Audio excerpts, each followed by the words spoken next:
2, 1, go. Welcome, everybody. Welcome back to another episode of Team Sessa Talks. This is what We have an exciting show today.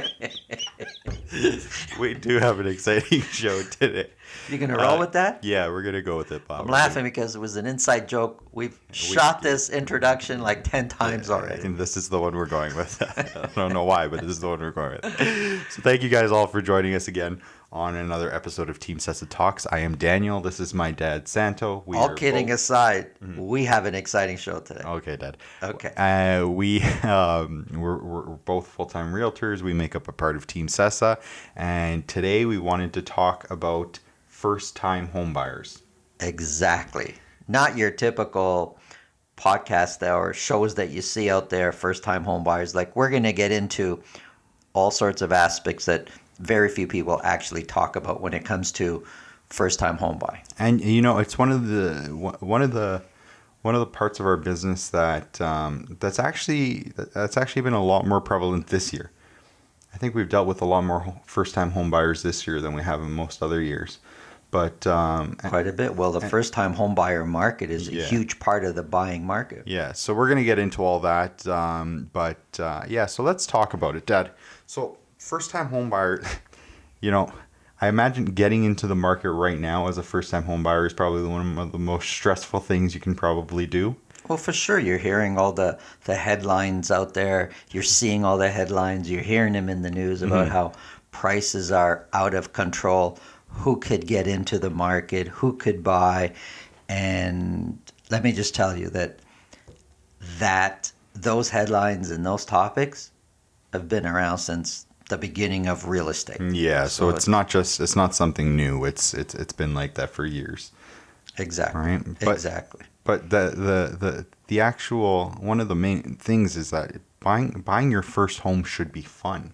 It should be fun. It's exciting. It's fun. It's not going to be without its stressful situations, but if it's done properly, you'll never forget it. It's like your first date. You'll never forget it, and it should be fun and exciting. Yes, exactly. So let's get into it. Let's just talk about for now what our current home price. What should a first-time home buyer be expecting to pay in each category? So condos, semis, towns, detached.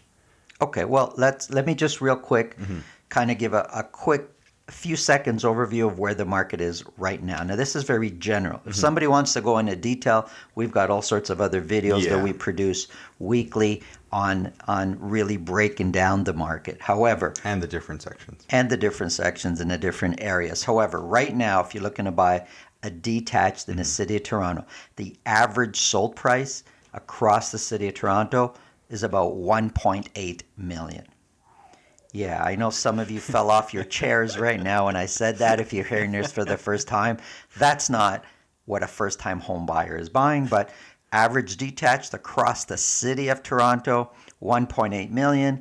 But if you divide that between, east and west, the average sold prices are 1.3, 1.5. Semis are an average of 1.3 million. Townhouses are an average of 1.2 million, and condos are an average of between 7 to 750,000. Those prices change a bit as you kind of head out into the suburbs and some of the other areas. Yeah. But that's just average sold prices.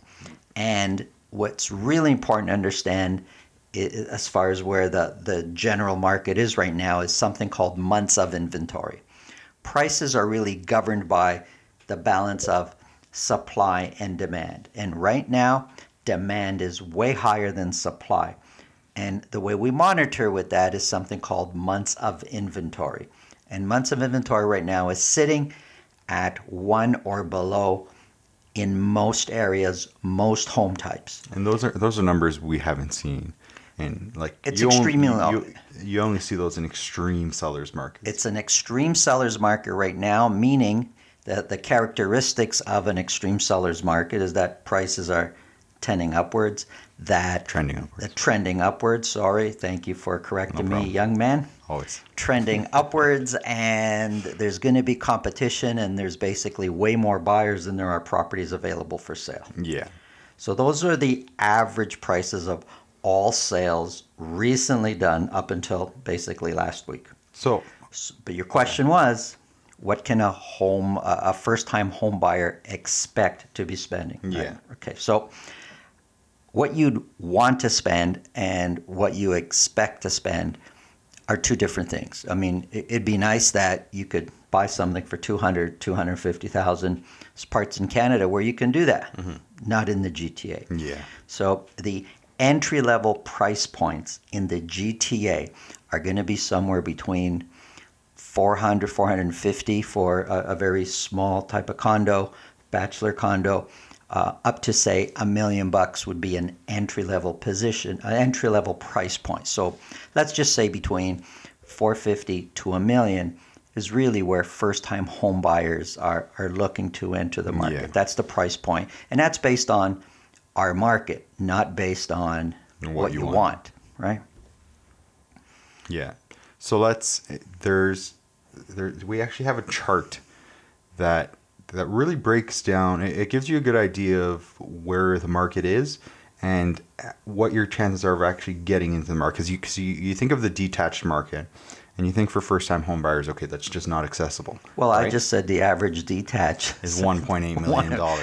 I started sweating there, but but what can you actually buy?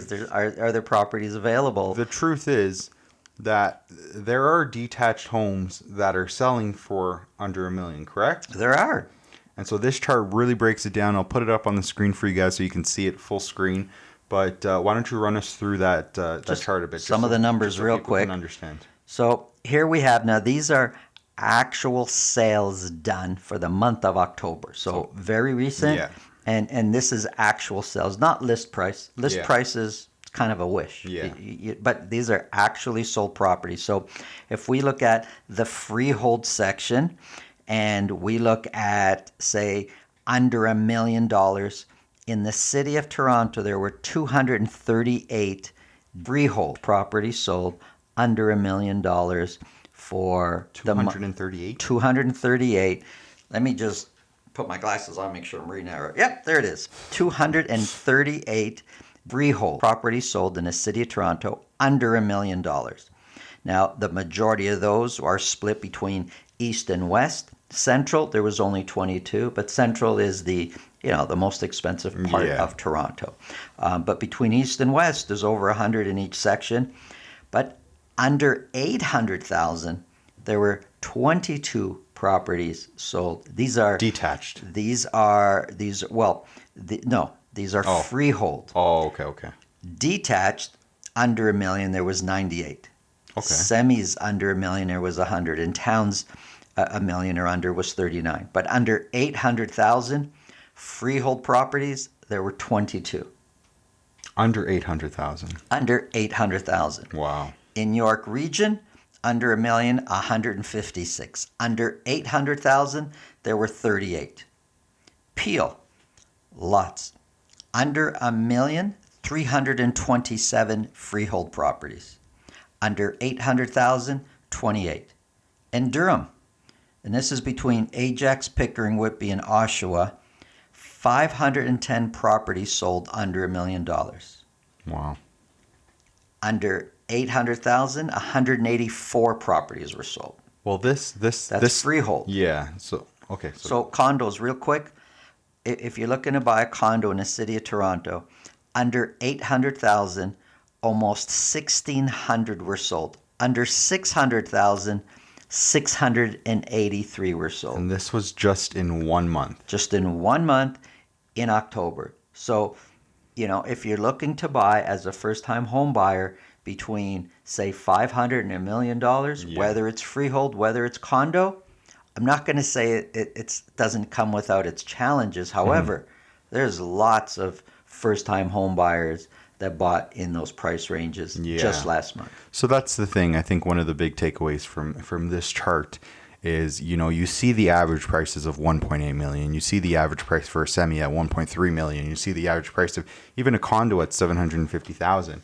But the truth is that, there's a lot of properties that are selling well below those average prices that are a good way of getting into the market for less money. Yes, we just bought a beautiful condo for one of our first-time buyer clients. The condo's right.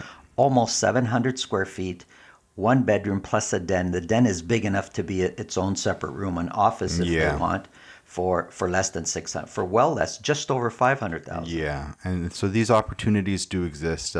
We're going to get into the whole idea of mindset a little bit later. Mindset is probably the most important part It really is, and I think, and we'll get into that in a bit. But I think one of the first things, and if you've listened to any advice on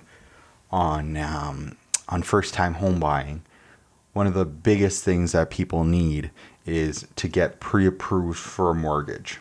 Exactly. And, you want to be prepared ahead of time, right? But what a lot of people don't understand is that there's a big difference between being pre-approved and pre-qualified. And most people just throw those words around like they're interchangeable, but they're not. Yeah. Pre-approved, when you go online to a website and get pre-approved in 5 minutes. No, pre-qualified you're talking about. Sorry, get pre-qualified in 5 minutes. That's exactly what you're doing. You're getting pre-qualified. They're going to give you a price range. But whatever you fill out, even if you go to the bank and they say pre-qualify you, whatever information you're giving them, none of it is verified. Yeah. And it's just they're taking your word for it. And although you're going to do, I'm assuming, everything in your power to be as truthful as possible, right? Because this is important. You need to know your real price point. Yeah. None of the documents are verified. Whereas when you get pre-approved, actually you're going through a qualification process. They're going to ask you, whoever's pre-approving you is going to ask. It's not done online. Yeah. You need to physically speak with somebody. They're going to ask you for certain documents. They're going to ask you maybe for job letters or proof of income and so forth. And they're going to pre-approve you as if you were applying for a mortgage. Yeah, so they take the pre-approval process takes everything into account, including current debt, including income, time at the job.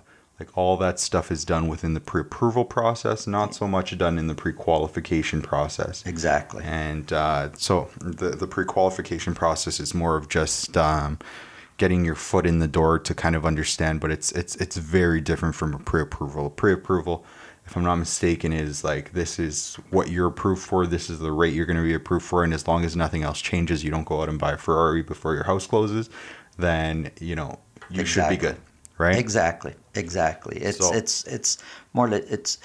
more real. Yeah. Well, yeah, exactly.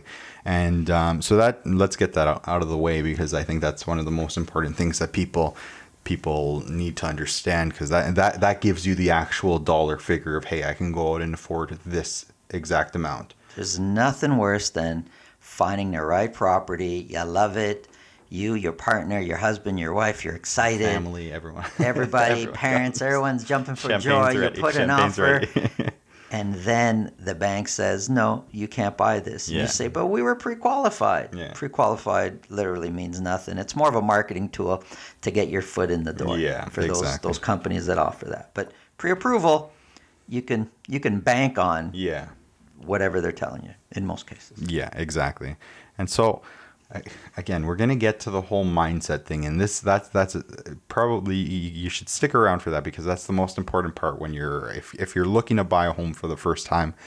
The mindset that you go in with is everything. But one of the difficulties when it comes to this entry level price point, so we said what, $450, $450,000 to $1 million, correct? Let's go with that. Yes. So if that's the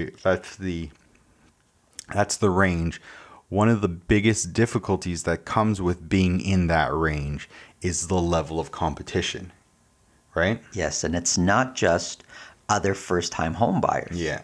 Think about it. That's an entry-level price point. It's the first price point you can actually buy a property. Yeah.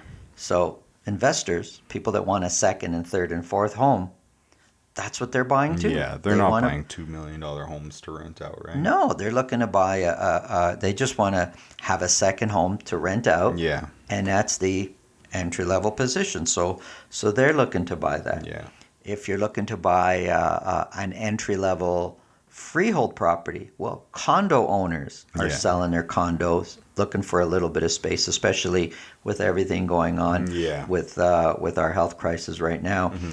Condo owners have been selling condos and looking to get into a freehold. So they're not just first time home buyers. You got condo people getting into it, and they have equity built up already. and in you're their condos competing a with lot of people times, that yeah. have some equity built up. You're right. And you're competing also with the nonos and nonas that are selling their big homes where the kids have all moved out. They're downsizing. They don't want big properties. And They still want the gardens. they still want the gardens. They always want the gardens. They always want the gardens for tomatoes. And but they want to sell their big home, buy something smaller, less expensive, so they could have money in the bank to enjoy their retirement. Yeah. You're competing with those people also. You're often looking for the same properties. Yeah, and that's not to say there's no competition over $1 million, because we see competition up until $3-4 million, 100%. right? But there is just a substantially larger amount of people trying to buy under $1 million. So you have to keep that in mind when you're going into to buy your first property. But yeah, let's okay. I think it's finally time to get into the whole idea of the mindset. And one of the things as a first-time home buyer that you need to understand is that a good agent, their job is to guide you through this process. They have done this hundreds of times, and if you go into it, there's a lot of people, especially in this market, there's a lot of people that are getting discouraged by, losing offers on multiple properties. Constantly losing offers. But if you go into it with the right mindset, if you go into it prepared, then it makes a drastic difference in the way you approach these things. You develop a lot thicker skin. But you need to a the whole partner. process. Exactly. That's the realtor's your partner, your teammate in this, and you're going to lose together and you're going to win together. Yeah. It's so important. So you really should be aligning yourself with a good realtor that could help you navigate, that can go into battle with you. I know it sounds very, dramatic what I'm saying, but Drama queen. Unless you're into it, I'm no drama queen, but unless you're into it, this is the mindset you got to have. And a strategic realtor, not just gonna, casually throw in offers on every property. I mean, you got to strategically, depending on a situation. Especially because there's such a constraint with budget too in that price point. For sure. For first-time home buyers, it's about strategy, and we mentioned this in our last video, and it was actually a really, really, really interesting technique that we used to purchase a property for one of our clients, where that there was an investor that was selling their property, and if an investor's selling their property, you have to know that they need the cash for something, whether it's to invest in more properties, whether it's to invest in anything, whatever the case is, they need the cash for something. And for us, the way that we were able to be successful in that multiple offer situation was we had put a closing date that meant, the investor didn't have to worry about carrying costs for the next few months. Our closing date was just a few weeks away. And the deposit was high enough where the investor knew, okay, these people are serious. They're not just going to back out, and I can get my money as soon as, I think it was a few weeks. Yeah. Right? And this was a first-time home buyer that purchased it, and, preparing them for those kinds of scenarios meant that they didn't have to spend extra money.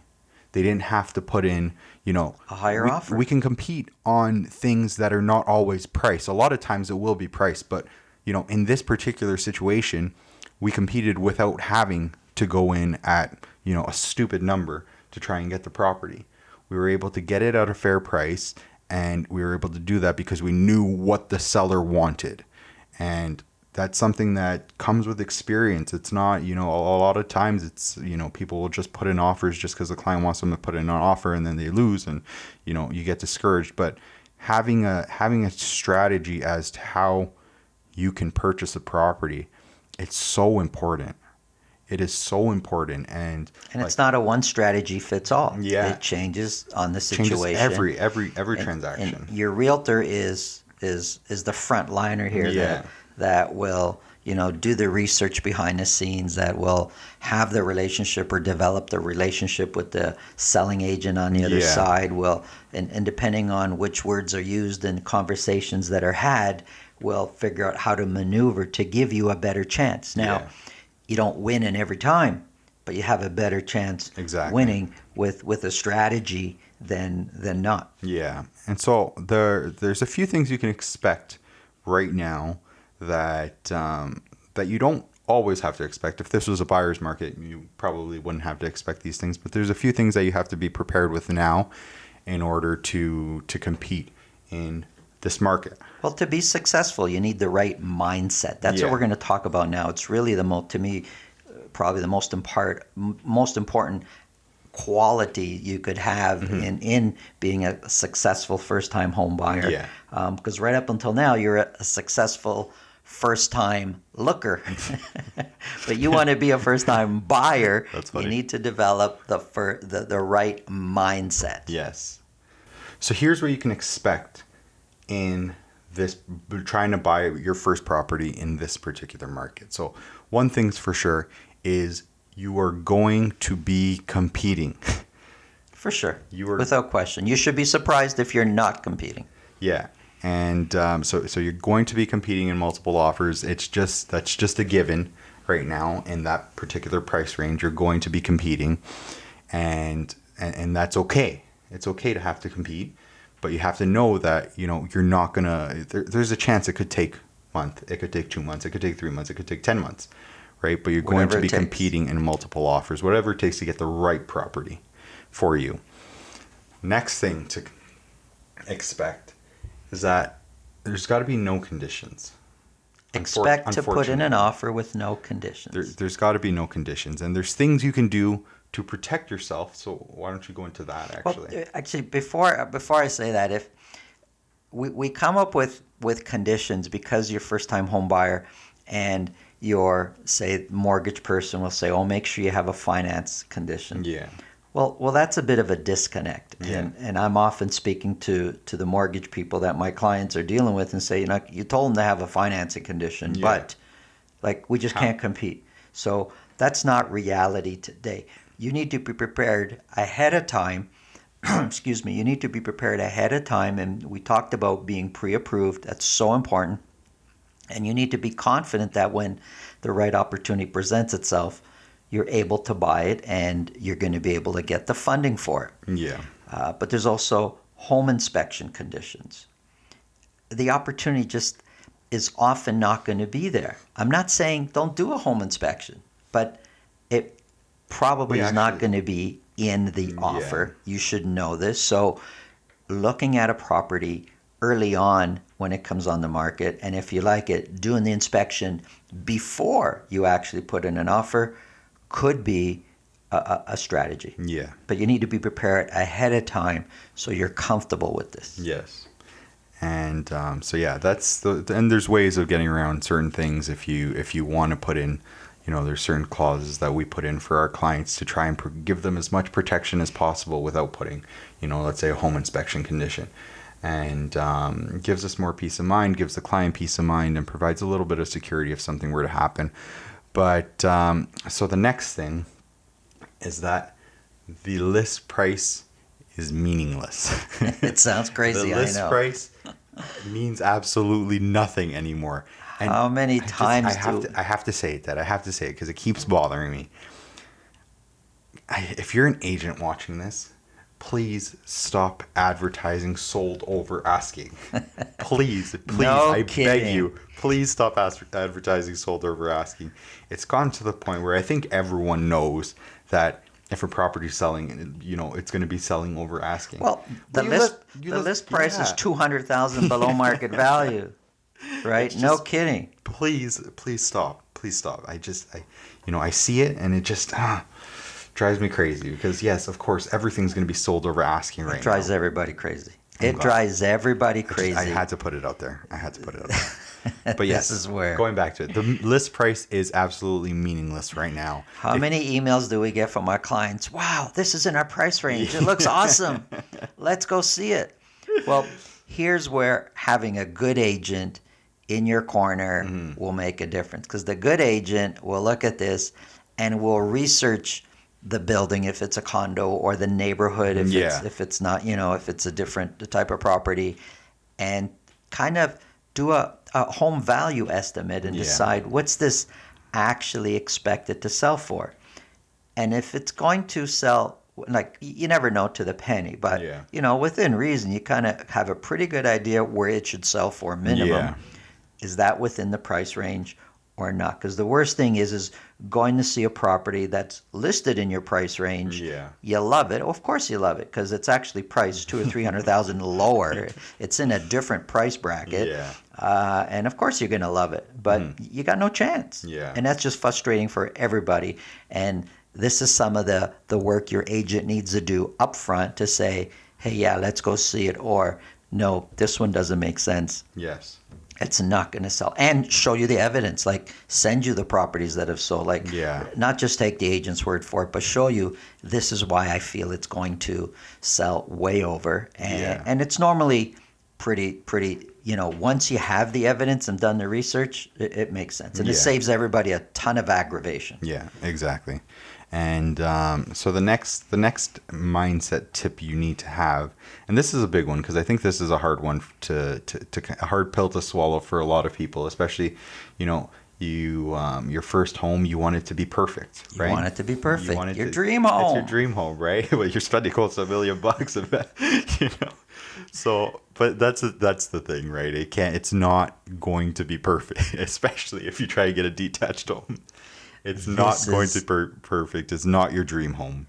Your first purchase is not going to be your dream home. Yeah. Like you really got to, like the attitude, the mental attitude should be, look, obviously you want something decent, but it's more important to get into the market Yeah. than it is to get the perfect home. Yeah. Because it's probably not going to happen. And we've had clients that, have tried, and as much as you tell them, hey, it's not going to be perfect, they still want something. And we're not saying you have to compromise on everything. We're not saying you need to go to a 1-bedroom if you're trying to look for a 3-bedroom. That's not what we're telling you. But what we are saying is that, it's not going to be perfect. It may not have the best layout. It may not have, but it's a stepping stone. That's what it should be seen as, is a stepping stone to get to something else. And, we've had clients that have, been very adamant that, the house they buy has to be perfect.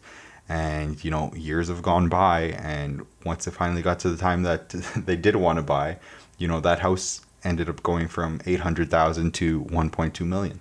Prices are appreciating way more than most people's salaries. Yeah. So if And the rate you can save. in the rate you can save. So Right. if you've saved your down payment, you're pre-approved, you're ready to get into the market, finding and the perfect home just might not be there. But this is even for move-up buyers and other buyers. Yeah. You think about it, 75, 85% of what you want, great. The rest, can you work around it? Yeah. Just be a bit flexible. Do you need to do some renos or not? I'm not talking about a total gut job where you got to, do the whole home. But hey, so if it's got carpet, maybe you go with it and Yeah. down the road, change it to hardwood floors. If Yeah. it needs a new kitchen, is it usable now for a year or so, and then maybe next summer or 2 summer, and as equity goes up, you can take equity from the home and use redo that. the kitchen. It'd be nice that you could walk to the subway, but Yeah.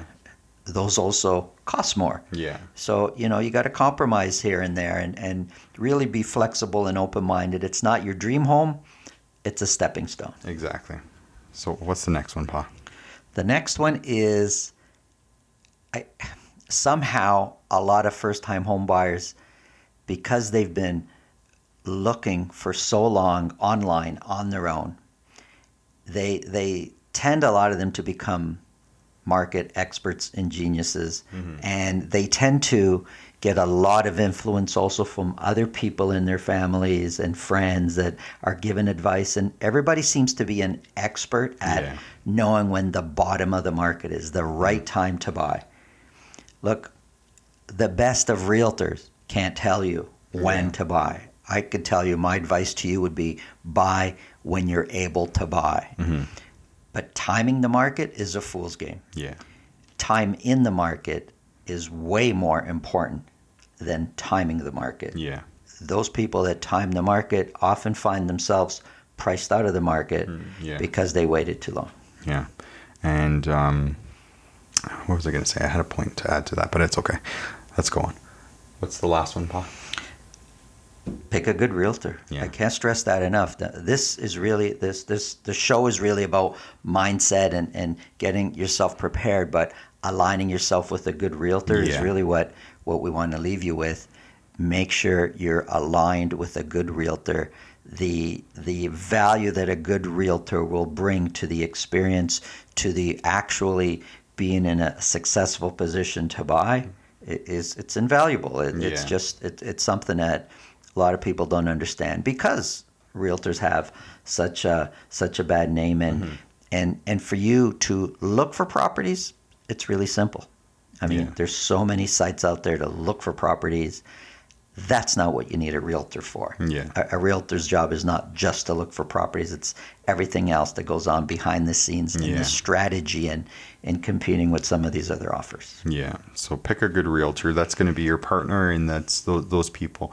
You know, you have to trust them, and but you also have to know that, you know, they know what they're doing, and that they're going to be able to guide you the best way possible, and yeah, I think that's it, Pa. The journey should be fun and exciting. A little stressful. It should be a little. There's going to be a bit of stress, but fun and exciting.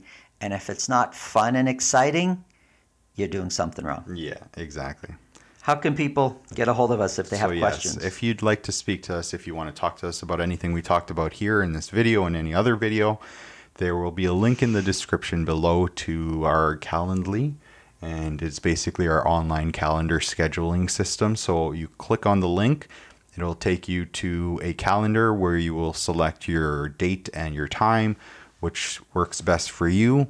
And once you click those, you'll be sent to, or then we'll get a notification that you've scheduled an appointment, and we will make sure, well, my dad will make sure that that he has that time booked off to speak to you about whatever you need. And so the link is in the description below if you want to get a hold of us. And that's it. That's Folks, it for today. Happy hunting. Have a great day. That's right. Thanks for watching our show. Yes, you can. Thank you. We'll be back soon. Thanks. Bye.